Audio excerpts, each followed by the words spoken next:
Welcome back to the Daily Thunder podcast. I'm John Napier, publisher of Daily Thunder, and I'll be your host today. Alongside me is Daily Thunder beat writer Brandon Rahbar. Brandon, Happy New Year. Have you made any New Year's resolutions?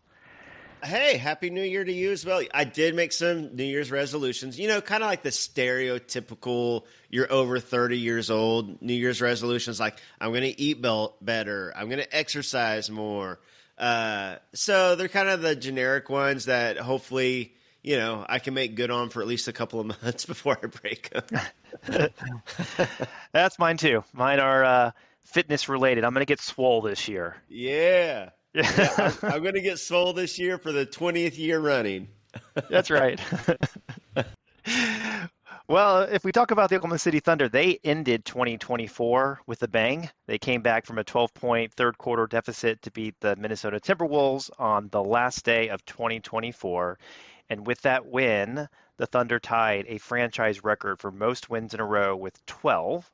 And really, if not for Fred VanVleet playing more like Michael Jordan than his usual self, Oklahoma City will be riding a 17-game win streak. But before we get into last night's game in detail, let's go in chronological order. Last week, I kind of thought a 3-1 week would be a good week for the Thunder. They were facing a scrappy Pacers team, the Hornets, a red-hot Grizzlies team, and an inconsistent but pretty talented Timberwolves team. If we go back to Thursday's game against the Pacers, the Thunder got off to a pretty slow start. They trailed 7-0 before they made their first basket. They fell behind by as many as 15 points in the first quarter. The team shot terribly in that first quarter, just 26% from the field. But SGA wasn't going to let the Thunder lose to the Pacers. He tied a career high with 45 points. He had 7 rebounds, 8 assists, 2 blocks to lead the Thunder back for the win. Brandon, what went wrong and what went right against the Pacers?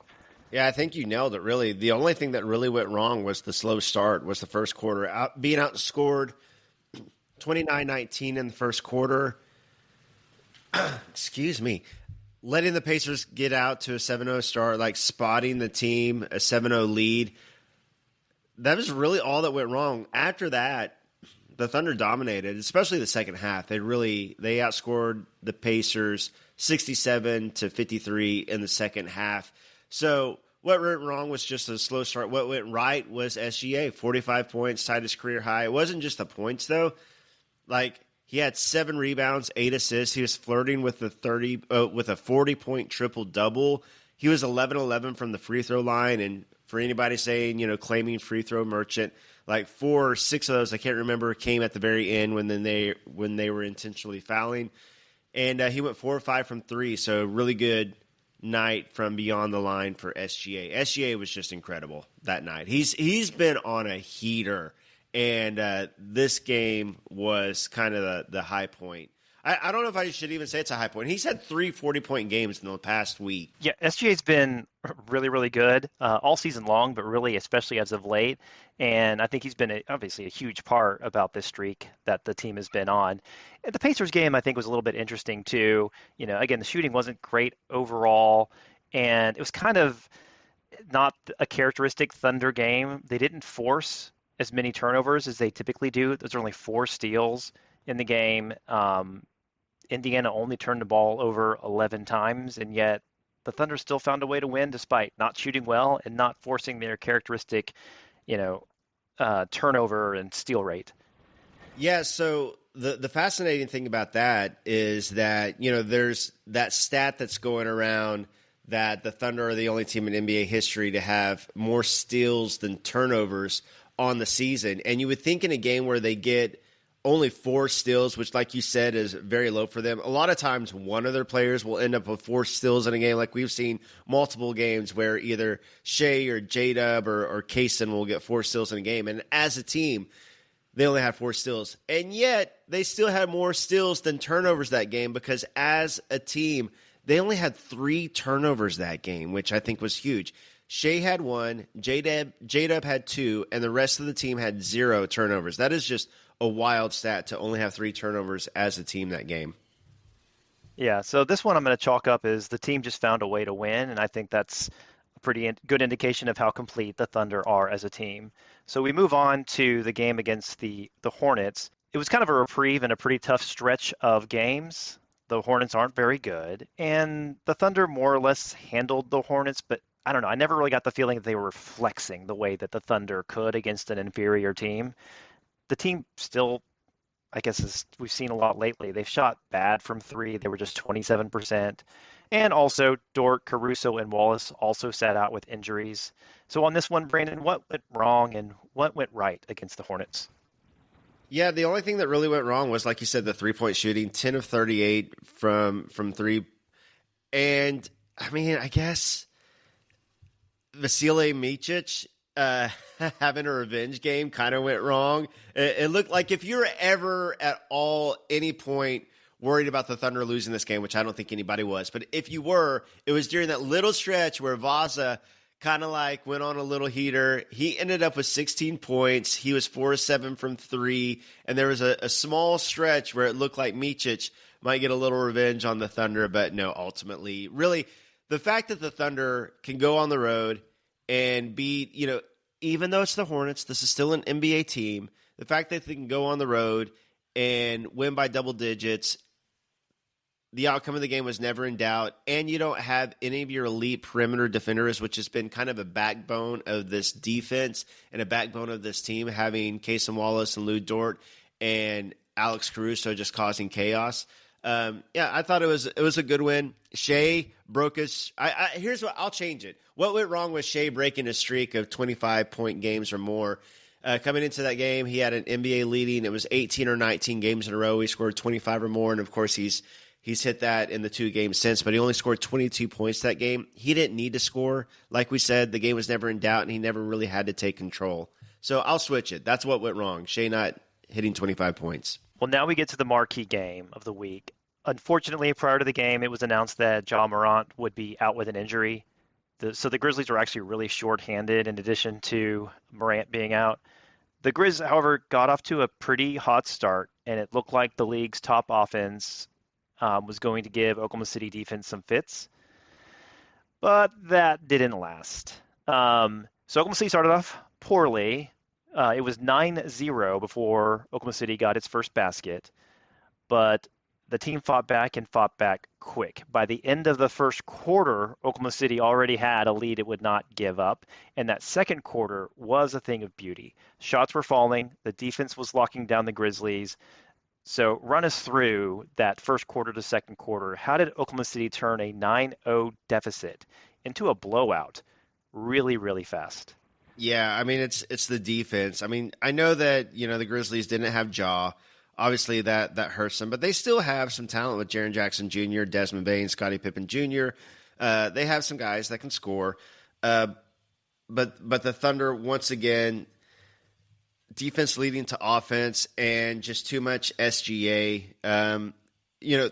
We'll get to the third quarter against the Timberwolves and how that was kind of a masterpiece of a quarter. But this second quarter against the Grizzlies was a really big time quarter as well. 42-19. Like, that's defense, that's offense. That's both. The Thunder were really clicking in that second quarter. Yeah, and as you mentioned, Ja was out. So the luster of this win isn't as bright as maybe it would have been if the Grizzlies weren't so embattled by injuries. But I'm going to take this W. I'm going to take it as an impressive W, especially the way that the Thunder just rolled the Grizzlies.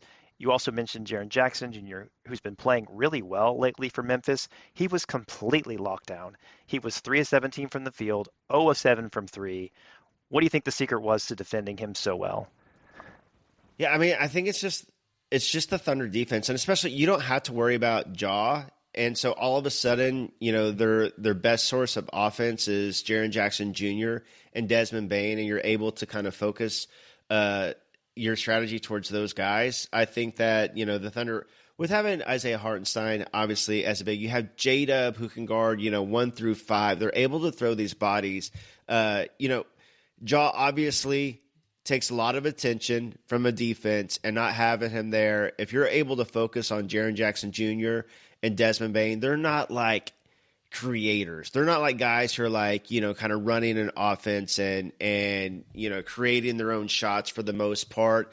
So you're able to focus your defense on them, and I think the Thunder in those situations especially, and the Thunder got Dort and Wallace both back for this game, so they were only missing Caruso and Chet. It's funny to say the Thunder's defense is only missing Alex Caruso, two-time All NBA defense, and Chet Holmgren, who is tracking towards like possible Defensive Player of the Year.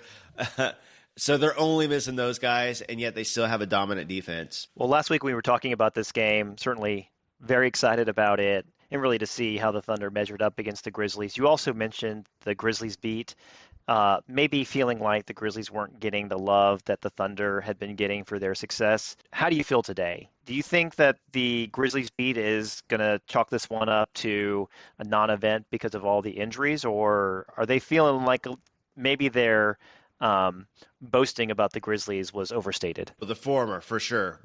Chalking it up to not having their guys because they didn't have Ja, they didn't have Marcus Smart. And, understandable. Like if the Thunder go into this game and the Grizzlies were, if they had Ja and Jaren Jackson Jr. and Marcus Smart and the Thunder didn't have SGA, it would be hard to look in that and make any big sweeping conclusions from it. So I'm looking forward to the matchups later on in the season between a more healthy Grizzlies and a more healthy Thunder. I think at full strength, the Thunder are the better team. I do think the Grizzlies are a very good team. I think they're a top 4 team in the West. I think that they are, I don't know if they're a title contender or not. I'm not sure about that, but they are a really good team. But no, they're already, I already saw some tweets from the Grizzlies media of like, okay, well, whatever. We weren't healthy, but go ahead and troll us Thunder fans, but it doesn't count. And I get it. Well, even with all the injuries too, it felt like the Oklahoma City crowd, I mean, it's a home game, it's the first game, home game in a few games. They knew the Grizzlies are really good, and it sounded like, the team was, or the fans were really energized, especially in that first quarter comeback, second quarter, whiplash that they gave the Grizzlies. Yeah, the Thunder crowd has been outstanding all season long, but like you said, it'd been a while. The Thunder were on that road trip. It'd been the first game in a while. These last couple games, this Grizzlies game and this Timberwolves game, like Loud City is in playoff form. Like seriously, the atmosphere has been incredible in OKC, and I think a lot of it is this team is exciting. This team is fun. And you got guys like J-Dub who like kind of egg on the crowd and fire them up like Russell Westbrook used to do. I think the city and the fans are falling more and more in love with this team. This team gets better and better. I think some of it is, football season is done. I think that like all the interest, you have this winning team in the Thunder. You got this MVP frontrunner in SGA. Like there's a lot of reasons to be excited about the Thunder. So the crowds have been outstanding, and I think that's going to be that way for the rest of the season, especially in these marquee matchups. Like, you're facing the number 2 seed in the West and the Grizzlies, and then you get Ant and the Timberwolves and kind of the rivalry that kind of started last season between these two teams. So I think the atmosphere in OKC, it's really reminded me a lot of the Russ KD era crowds. Well, I also noticed that some of the Grizzlies fans, and maybe the Grizzlies beat to a little bit, they're starting to question the rivalry between the Thunder. Like, is this one of their top rivals? Who do you think the Thunder's top rivals are? It's funny. I think right now, historically, you look at the Warriors, you look at the Spurs, and the Thunder did have a lot of great playoff matchups with the Grizzlies in the past, like the Gasol, Randolph, like grit and grind, Tony Allen days. Honestly, though, right now, this current modern era, it seems like the 3 Texas teams, which makes a lot of sense because you got the Mavs and obviously like one Oklahoma, Texas, it makes sense. But the Mavs with the playoffs last year and kind of the Luka versus SGA, the fans are kind of heated over, those two guys and MVP candidacy and who's the better player. So I think, and then the fact that most people consider at full strength, the Thunder and the Mavs are the 2 best teams in the West. So I think you got the Mavs. Then you got the Spurs with the whole Chet versus Wemby thing and how that everybody is looking at the Spurs as one of the teams of the future. They're going to get better. So I think with Chet Wemby and the futures of both those teams looking so bright. You got the Spurs. And then the Rockets, there's a lot of animosity between Thunder and Rockets fans.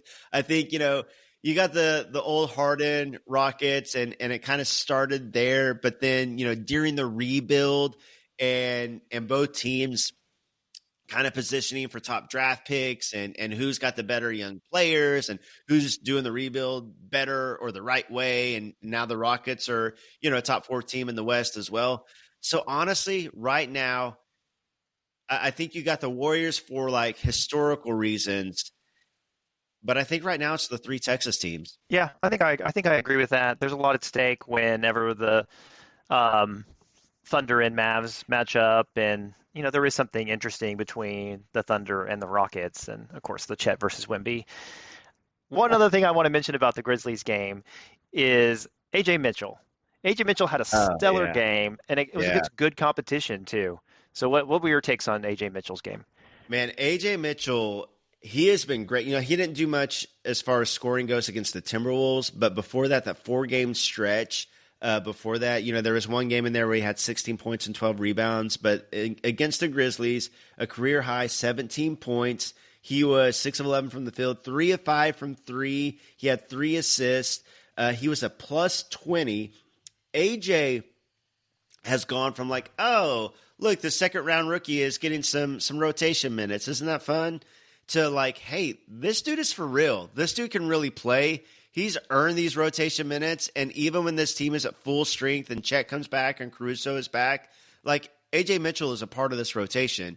And you can see AJ Mitchell, despite how deep the Thunder are, you can see AJ Mitchell getting playoff minutes as a second round 2-way rookie. He's going to get a standard contract. It's going to happen. He's got 50 games he can use up on the 2-way contract. I expect AJ Mitchell to get a standard contract for the 51st game. It's going to happen. But incredibly impressed by AJ Mitchell. And SGA was asked about him. And he said that he and J-Dub joke about, you could tell that he played 4 years in college because of how well he plays and how smart he is. And he just kind of gushed about AJ and his IQ and his feel for the game. And SGA is always complimentary of his teammates, always has great things to say. But he was like especially gushing about AJ Mitchell. I think everybody has been impressed by AJ Mitchell. Yeah, completely agree. I mean, he has been so good this year, and really, with every passing game, he seems to find himself even more and more. But from the start, he also just had a good feel for the game and wasn't making kind of rookie mistakes. And having a career high against the Grizzlies is a pretty big moment for him. And you mentioned the rotation minutes. I mean, I think he's playing so well that like I get excited when AJ Mitchell comes into the game. Like I think those are going to be good minutes when you have AJ Mitchell on the floor. Yeah, and he's playing like you nailed it. He plays mistake-free basketball. I think that's the thing that stands out the most about him. Like any rookie, whether you're a second-round rookie or you're the number 1 pick in the draft, we usually see rookies kind of struggle. You're causing a lot of turnovers. You're still catching up to NBA speed and processing the game. That has not been an issue with AJ Mitchell. Like he just plays mistake-free basketball. Like he had 0 turnovers in this Grizzlies game in 22 minutes, and he had 3 assists. He just plays the game in such a way on both sides of the ball. That was the thing too. Like there was a question mark about like how would his defense be? Like the only reason he fell to the second round, by the way, was because he was an older rookie and because he went to a small school, which, by the way, was the reason why Jada was supposed to be a second rounder leading up into the combine when he started impressing everybody. Was because he was an older rookie and played at a small college. But if you look at his college tape and if you look at the production, AJ Mitchell was doing this in college. But people wondered how his defense would translate. He's been great defensively as well. It hasn't just been the offense. Yeah, well, let's go on to the Wolves game. Oklahoma City again started off really slowly offensively, but this one so did the Wolves. The first quarter was, the first half was a slog between the two teams. After one, the Timberwolves were shooting just 2 of 8 from 3. OKC was even worse at 1 of 10 and only 33% from the field. In the second quarter, the Wolves did shoot better, but the Thunder still struggled from beyond the arc, just going 2 of 9 in the second quarter. So at the half, OKC trailed by 6 which, considering how poorly they shot the ball, was actually pretty impressive. But we saw how, maybe a struggle in the first half against the Bucks did not translate into a better third quarter. Against the Timberwolves, it was different. So I think at the break, it was clear that the message from the coaching staff was to play with more pace. And early in the third quarter, maybe started to feel a little bit like the Bucks game. Minnesota extended their lead back up to 12 with 8:30 to go in the third quarter. And then the Thunder just flipped a switch. Oklahoma City was everywhere on the defensive side of the ball. They forced 6 steals in the third quarter alone, forced 10 turnovers. And even though the Wolves shot 62% from the field, they only took 13 shots. The Thunder took 21 shots, and the Thunder made 16 of them. So that 12-point deficit rapidly became a blowout lead that was as large as 14 at the end of the quarter. So Minnesota made a run in the fourth, cut the lead to 3 various times with 2 minutes and 3 seconds to go. Anthony Edwards hit 2 free throws, and it was a 106-103 lead. And then your MVP hit a three-pointer to extend the lead back up to 6, and the Wolves could not get any closer the rest of the way. This was a great game. There are a lot of things that are worth highlighting about the game. We can talk about how good SGA was because he was his typical amazing self. J-Dub struggled a little bit offensively, but he was really, really good defensively. He forced a huge steal against Naz Reid with about a minute to go that led to a breakout dunk. Case of Wallace was great defensively. He struggled offensively, but he had 7 assists and 4 steals, which more than made up for his cold shooting. So many good platitudes. Not even a good question to ask what went right because so many things went right. But what were your highlights from this game? Yeah, the third quarter is what sticks out the most. And it was Mark Daigneault was asked about that third quarter. And obviously the offense went crazy because they scored 43 points. But Mark Daigneault was like, to be clear, that was a defensive quarter. And he's right. So much of that offense was sparked by the defense. And I'm glad that you mentioned, Case and Wallace, did struggle offensively, only 5 points. But, man, he is affecting the game in so many different ways with the 4 steals. And same with J-Dub. I know, some fans are kind of, wondering about J-Dub's offense, and he's been struggling. But, look, yeah, only 14 points, but 7 rebounds, 7 assists, 3 steals. His defense has been, fantastic all season long. He's been, playing, he should be considered for NBA All-Defense. I know the Thunder, are stacked defensively, and you can make a case for a lot of guys for all defense, but his versatility has been so good. But the defense in that third quarter was extraordinary. Shai, in a head-to-head matchup with Anthony Edwards, Shai scores twice as much as Ant does, 40-20, and he does it on 23 shots, 15-23 shooting. Another great night from three-point land, 3 of 5. Obviously Shai didn't have Lou Dort to have to deal with or Case and Wallace to have to deal with like Ant did. But Shai, I thought, there was kind of a budding rivalry. We talk about rivalries between the Texas teams and the Warriors and the Grizzlies. There was a lot of talking, at least from one side, amongst these two teams last season. And, they were kind of competing for the number 1 seed and all those things. So I thought this matchup between SGA and Ant, 2 of the best young players in the league, 2 guards in the West, was very telling. Anthony Edwards is a superstar. He is an incredible player. He is a great player. But there are levels to this. And, to me, this game kind of encapsulated like that. SGA kind of right now is on his own tier, if you ask me, as far as, guards in the NBA goes. I think he is clearly, with Luka hurt right now and Curry aging, I think SGA is in a class by himself. And he's been incredible all season long, and especially this past week, 3 40-point games in the past 5 games, and this 40-point night against the Timberwolves, who still have a great defense, by the way, I thought was special. And if you watch the way he scored the 40 points, so many highlight-worthy plays from SGA tonight. He was so good. Yeah, since we're a podcast, we can't show the clips of some of his shots that went in, but some of them were just how does he put the spin on the ball or whatever touch he has to get those shots to go in? And I'm not sure there's anybody in the league who can score at the rim like SGA does. Yeah, no, absolutely. And And again, this is a Timberwolves defense that's still really, really good. This is a Timberwolves team that, obviously losing Cat has changed the dynamics of this team. They're not as good as they were last year, obviously. Are they going to figure things out? Maybe. They were hot, though, coming into this game. They had won 3 in a row. They were 17-14, and it kind of feels like they're figuring things out. I think this is the best win of these 4 games that we're talking about today because they were pretty much fully healthy. And the Thunder just – I know that a lot of it was the third quarter, but the Thunder just find a way between defense and just enough offense from SGA. Yeah, so the defense in that third quarter was something special. It seemed like there was a series in that third quarter where the Wolves were turning the ball over every time they touched the ball. They ended up having 23 turnovers in the game total, 16 steals for the Thunder. But let's talk about the crowd again. So you mentioned the crowd was really into it.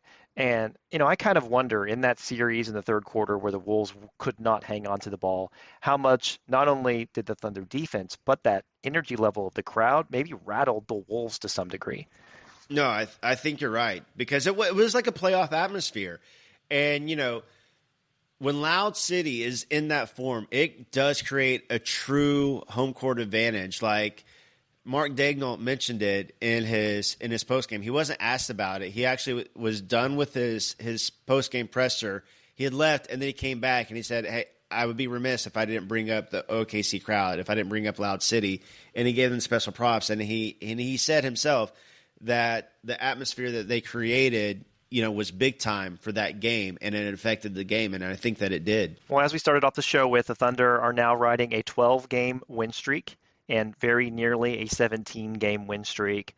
They are first in the Western Conference as of the date of this podcast. They lead the Grizzlies by 5 games.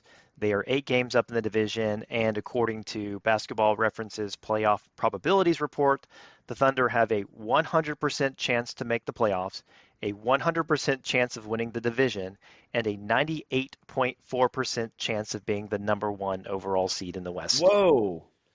So the Thunder are now, it's high. Crazy, right? Very, very high, yeah. Especially at this point in the season, That's too. What I'm so the saying. Thunder. Yeah, that is very early in the season. That's crazy. Yeah, they're now 19-3 without Chet. So that's something that, he gets kind of casually mentioned when you talk about what the Thunder have done, their win streak, how impressive they've been. But I have to repeat it. This run, this 12-game win streak, has been all without Chet Holmgren and in many games without Alex Caruso. So, Brandon, I know we talked about this when Chet went down, maybe to adjust the expectations slightly. It might be a battle for that number 1 seed. That hasn't been the case at all. Are you surprised that the team has been this good? Is this real? Yes, I am surprised. Like, look, I'm as high on this team, and I was as high on this team as anybody coming into the season. And I thought that they would still be, one of the best teams in the NBA with Hartenstein coming in and Chet being injured. But I did not think to this degree, no. Like, they are 24-2 when either Chet or Hartenstein play a full game. Like, that is nuts. If they have one 7-footer out there for a full game, they are 24-2. That's just ridiculous. So, and like you said, if it weren't for, Fred VanVleet scoring 38 points and hitting that moon ball at the shot clock buzzer, we're talking about 25-1 with Chet or Hartenstein and riding a 17-game win streak. And, they've played some tough teams. Now, some of these games have been against teams without, either their best player, their second best player. But the Thunder, like you said, don't have probably their second best player, either their 2A or 2B. And Chet, Caruso has missed a lot of games. Hartenstein missed the first part of the season. So we haven't even seen the best version of this Thunder team with Chet and Hartenstein both on the floor and with Caruso on the floor.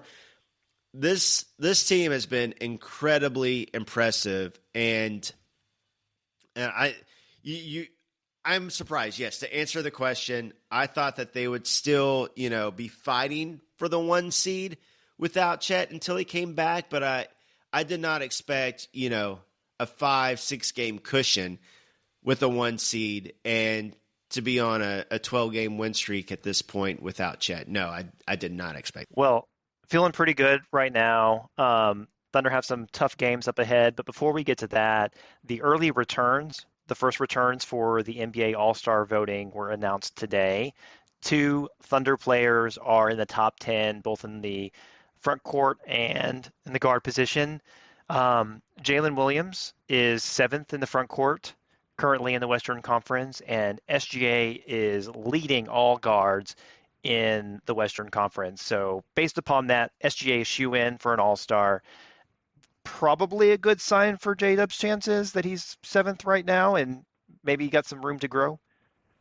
Yeah, I think it's a really good sign for J-Dub. And by the way, so J-Dub is seventh, which I think is very impressive. But Andrew Wiggins is eighth. How did that happen? Like, at the very least, we got to make sure that J-Dub finishes above Andrew Wiggins, Thunder fans. Like, if I'm DeMontis Sabonis or Jaren Jackson Jr. underneath Andrew Wiggins, I'd be so upset looking at these returns. But no, I think the fact that J-Dub is top 7 is very encouraging. SGA, though, with over 1 million votes, he's the only guard in the NBA with over 1 million votes. Like you said, he leads all West guards, but he leads all NBA guards in votes, which, I know Luka is hurt, but still, it's Luka. And so he's going to get the votes. Steph Curry, like, Shea has over 200,000 votes more than Steph Curry. And yes, Steph Curry is not, the Steph Curry that we've, known for the past decade plus, but he's still really good, and it's still Steph Curry, and he still gets a ton of votes. So the fact that SGA is leading by such a large amount is pretty impressive, I think. I think it just goes to show the kind of season that he's having is so special that even most fans that, aren't Thunder fans are still recognizing the special season he's having and giving him the votes over Luka and over Steph Curry and Kyrie and Anthony Edwards, James Harden, John Morant. These are huge names that SGA is beating out right now. Yeah, but let's be real. SGA is better than all of them, and he's the biggest name in the Western Conference at his position, probably actually in the league as a whole. I'm not sure there is anybody who's his peer as a backcourt player right now. Yeah, no, he is. It's SGA and a healthy Luka. Luka isn't healthy right now, but I think clearly at this point, SGA and Luka are head and shoulders above the rest of the guards in the NBA. I think that they're on their own tier. That's why, I was talking about Anthony Edwards. I think he's the tier below. I think he's great. Him and Kyrie and Curry, Donovan Mitchell, LaMelo Ball, but I think the SGA and a healthy Luka are on their own tier. Absolutely. Well, and you mentioned the voting and trying to keep J-Dub ahead of Andrew Wiggins. Tomorrow, January 3rd, is a 3-for-1 day. Also, January 10th, 17th, and 20th. So don't forget to vote on those days so your votes count for 3. One more thing I wanted to mention about the Thunder's run and what makes their 24-5 record so impressive is 27-5. Yes, they don't take games off, right? So they're going to have nights where they don't shoot well, and maybe they're going to have nights where J-Dub struggles or Isaiah Joe's 1 for 9 and things don't look quite as good. They're not forcing turnovers and steals at the same rate, but they play hard every single night. They take care of business against teams they should beat every single time. And I think that's a big reason why their record is what it is, because an average NBA team is going to have an off night, and that's going to impact everything about their game, and they're going to drop a game they shouldn't drop. That really hasn't happened to the Thunder. Yeah, I think, when you look at even the past great Thunder teams, the KD, Russ, Harden era, even those teams, you'll remember, like, there were nights where they kind of played down to the competition, or it seemed like, they're playing the Hornets on a Tuesday night, like they're not bringing it like they usually do. And, that's no shade towards those teams. It's to be expected, in the NBA. It's an 82-game season, and then the playoffs. It can be kind of a slog. Sometimes you got 3 games and 4 nights. You got a back-to-back on the road. It's tough to get up for every single game. We've heard NBA players talk about it, but The Thunder don't do that. This team doesn't do that. They will actually talk about how they take every game seriously. It's 1 of 82, 0-0 mindset. Like, these are like backbones of the philosophy of this Thunder team. We'll hear Daignault talk about it. We'll hear the players talk about it. And they will say, hey, we don't look at the record. Those are NBA players over there. They're incredibly talented. Every NBA team has a lot of talent, and they take every game seriously. And I think that picking up those wins, taking the Hornets seriously or the Wizards seriously and not looking past those teams, when you're wanting to put some distance between yourself and the other teams in the West to secure a 1 seed, that's what you got to do. You got to win the games that you should win, and this Thunder team does that. Well, these next few games ahead, it's going to be some pretty big tests for the Thunder. First up, they got the Clippers tonight. The Thunder are 2-0 against the Clippers so far this season. Of these future games, maybe this one is the least concerning, but the Clippers are still a very talented team. Do you think the 2-0 streak against the Clippers runs to 3-0 tonight? I do. And as of the latest injury report, James Harden is now questionable due to being defended by Lou Dort and Cason Wallace. No, he's got a sore groin. I seen on Twitter, like, people are saying that he was out at the club last night in OKC, and that's why he's questionable. But the real reason is sore groin. Obviously, if Harden doesn't play, that's a game changer. The Clippers have been really good this year, though. Norman Powell has been outstanding. But the Thunder at home, they have a chance to break the all-time Thunder streak for consecutive games won. Like, they've tied it now with 12 games, that 2013 team. I think they break it tonight. I think that they are aware that they can break the record tonight. They're at home.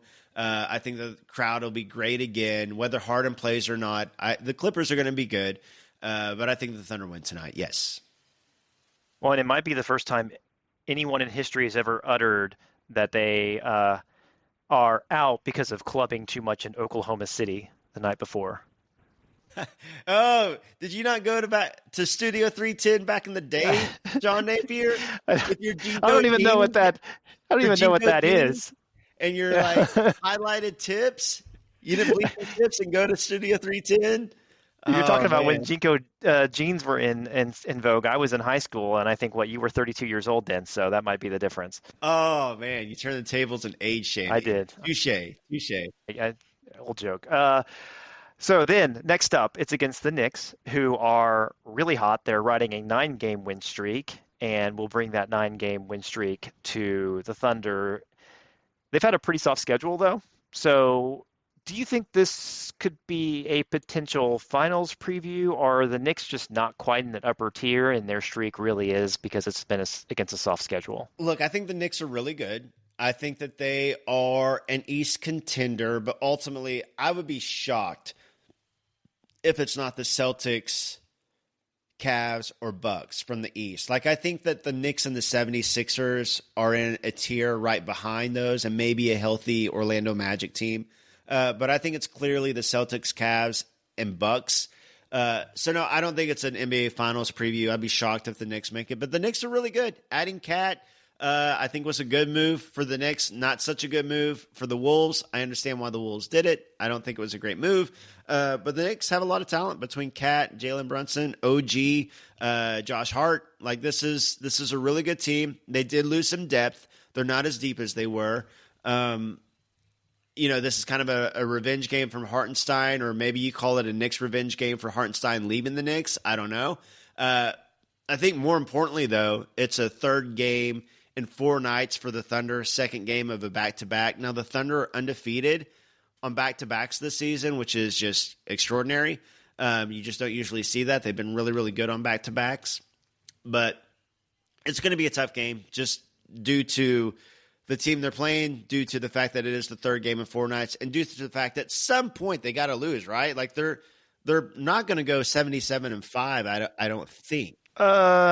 I wouldn't put it past them, but at you're this point. Yeah, you're right. I kind of agree. You can see the team winning tonight against the Clippers, and then the next 4 games are really going to be tests. And to run that streak past those 4 games is a pretty daunting task, but I guess we'll see what happens. So I previewed that we're going to talk about the game against Boston next. So a Sunday afternoon game, which for reasons that no one can explain is not on national television. Jeez. It's crazy. Boston, however, is struggling a little as of late. They've gone 3-4 over their last 7. What's going on with Boston, and is Oklahoma City catching them at the right time, where maybe they might be able to take this one without as much concern? I don't know if I'd say they're catching them at the right time, because if anything, I think that part of the Celtics struggles are what we were just talking about with the Thunder, where the Thunder take every single game seriously and take that 0-0 mindset and that 1 of 82. The Celtics coming off a championship, maybe they don't get up for every single game like they did last year. So I think that's part of it, quite honestly. I think these are the two best teams in the NBA when fully healthy. I think this could be an NBA Finals preview. Like, if coming into the season, I had Thunder Celtics going to the finals. I think a lot of people did. And if anything, I think the Celtics will get up for this game because, everybody knows that this is a possible finals preview. And the fact that the Celtics have been struggling a little bit, I think they'll get up for this game.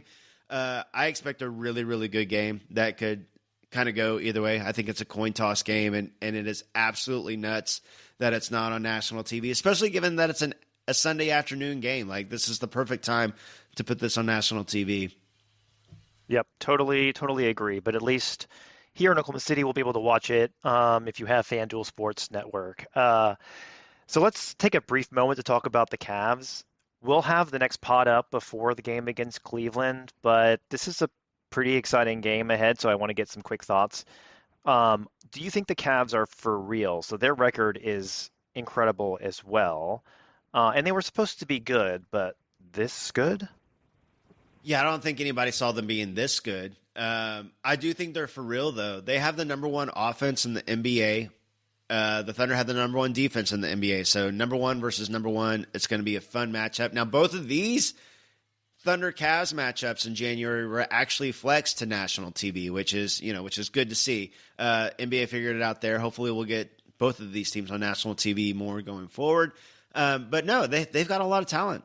Donovan Mitchell, Evan Mobley, Jared Allen, Darius Garland, they're deep. They've got shooters off the bench that can come in and hit. They've got a deep team. They've got a talented team. They've got a great mix, I think, of shooting and size and defense. They're great offensively and defensively. I think that the biggest difference between the Cavs, and I do think that they're a contender, but I think the biggest difference between the Cavs and like the Thunder, Celtics, I'd even say the Mavs, and the Bucks is, as great as Donovan Mitchell and Evan Mobley are, and Darius Garland is, they don't have like a top 5 player in the NBA like those other teams do. They don't have an SGA, a Luka, a Giannis. They don't have a Jokic. So I think that that's the biggest separator. They don't have a Tatum. So to me, that's the one difference that could, rear its head in the playoffs. Well, pretty exciting time for Thunder basketball right now. Absolute gauntlet of games. Memphis, the Wolves, now the Clippers, the Knicks, the Celtics, the Cavs, and then the Knicks again. Real test for the Thunder. So please stay tuned to the podcast for all the breakdowns, because it's going to be a fun week of Thunder basketball up ahead. To close us out, let's play a game of Brandon picks everyone else's New Year's resolution. So you mentioned some of the ones that you have. I'm going to name some people or groups, and you're going to pick a New Year's resolution for them. We'll start with the marquee player for the Thunder, SGA. What should SGA's New Year's resolution be? SGA's New Year's resolution should be to beat Jokic and Giannis in their head-to-head matchups in March. The Thunder play the Nuggets on a back-to-back on March 9th and March 10th. That is like towards the end of the season. This MVP battle is going to heat up in a serious way. It's going to be between these three guys, SGA, Jokic, and Giannis. And these head-to-head matchups, they also have Thunder versus the Bucks, SGA versus Giannis on March 16th. So in a 1-week span, SGA goes head-to-head against his biggest competition in the MVP race. Jokic twice and Giannis once. I think that those results could sway any sort of tiebreakers for the MVP race. So that is SGA's New Year's resolution. How about Jalen Williams? J-Dub, just to continue to make the all-star push. We talked about he's 7th in the front court voting in the West right now, and he's doing this. He started off with a lot of heat. He's been struggling a little bit offensively in December lately. I expect him fully to be back where he was, offensively that we've seen the 2 years previous and in October and November. But just to keep playing the defense that he's playing, his all-around game, at the offense sees an uptick, that will help his all-star push a lot, but continue to make the all-star push. How about Isaiah Joe, who's been struggling really a lot as of late from the three-point line? Just keep shooting. Shoot away. Keep them flying. They're going to start falling. All right, so Isaiah Joe's New Year's resolution is to be Dory. Yes, that's right. We'll see if anybody else gets that reference. Yeah. No, I got it. You have memory. kids. Short memory. Yeah. Short-term memory. Yeah, I got That's you. right. Well, just keep swimming. Casey Wallace. Casey Wallace is to finish top 5 in steals. Right now, Casey Wallace is number 6 in steals. Here's why I want to finish top 5 for Wallace. The top 5 is Dyson Daniels, Tyrese Maxey, SGA, Tari Eason, J-Dub, and Casey Wallace. I really want to be able to tweet that 3 of the top 5 players in the NBA in steals are Thunder players. So Wallace needs to push Tari Eason out and finish top 5 in steals. So the Thunder can finish with 3 of the top 5. I like it. Ajay Mitchell. Ajay Mitchell to make the second team all-rookie team. That would be a huge accomplishment for a guy drafted in the second round. He's on a 2-way contract. And right now, he's tracking towards that. So if he keeps playing the way he's playing and making an impact on a winning team and having real rotation minutes on this Thunder team that should finish 1 in the West, if AJ Mitchell continues the Thunder streak of all rookie team players, that would be an incredible accomplishment. Nobody thought that was going to happen this season. When they drafted Topic and he was out for the year, then you draft Dylan Jones at the end of the first round and AJ Mitchell in the second round, nobody would see that coming. Well, how about the New Year's resolution for the genius who drafted AJ Mitchell, Sam Presti? Trade for Cam Johnson. and I say that I say that kind of as a joke. I just say it because every Thunder fan wants it. I've been asked about it, so many times that as I'm sure anybody that covers the Thunder has been asked about Cam Johnson, if it's going to happen. At Pickup Hoops, I'm asked about Cam Johnson. And if the Thunder are going to trade for him, just trade for Cam Johnson. Well, and the last one, we've given a lot of love to the Thunder fans this episode, but what should the New Year's resolution be for all Thunder fans?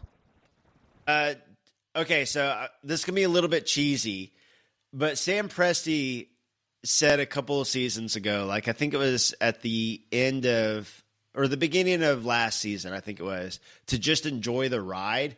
I will echo that sentiment. We don't know what's going to happen with this Thunder team. Are they going to win a title this season? Are they going to win a title, once in the next 5 seasons? Are they going to win multiple titles? Will they be capped out at a Western Conference Finals? We don't know. We don't know what's going to happen. We don't know the future. The Thunder had a team with Russell Westbrook, Kevin Durant, James Harden on it. That was a team everybody, I think, expected to win multiple titles. And I think that they could have had some things gone differently with injuries and salary cap rules and all those things that happen. You just don't know what's going to happen. But that was an incredible team that provided a lot of success, a lot of winning, some MVP trophies, some scoring titles, that sustained success that was talked about a lot. I think if you look back on those years, those were a lot of great years. So I would just say we don't know what's going to happen. So enjoy this team. This is a really, really fun team that's winning a lot of games. We don't know what's going to happen. I would just enjoy this team because they are a lot of fun. Well, that was a little cheesy, but I like it as a great way to close the episode. I can tell you I've had a ton of fun watching all the games this year for the Thunder, and every night that you watch, you're going to get to see something special, probably something special by SGA, but there are so many other great moments and great plays that have been made this year, and enjoying these moments is incredibly important because it's not just about the playoffs or whether you win a championship. We're getting to watch a pretty incredible team so far. So appreciate the reminder there to all Thunder fans, Brandon. Yeah, I got you. I got you. Yeah, I mean, it really it's just a fun team. Like I'm enjoying covering this team. Like they are so much fun on the court, obviously with how they're playing, but they're a lot of fun off the court. Like you see the chemistry between the guys. They are a great group of guys to cover and to follow. So I'm enjoying this ride as well. Like they're just a really, really fun, entertaining team. Well, I hope you all enjoyed this episode. That's all the time we have for today. Thanks for tuning in to the Daily Thunder podcast. I'm John Napier, host of the podcast. He's Brandon Rahbar, Daily Thunder beat writer. If you enjoyed the show, make sure to subscribe to the Daily Thunder podcast on your favorite podcast app so you get an alert when we have a future episode. And if you like what you hear, do us a favor and leave us a rating and review wherever you get your podcasts. And we'll be back in your feed soon.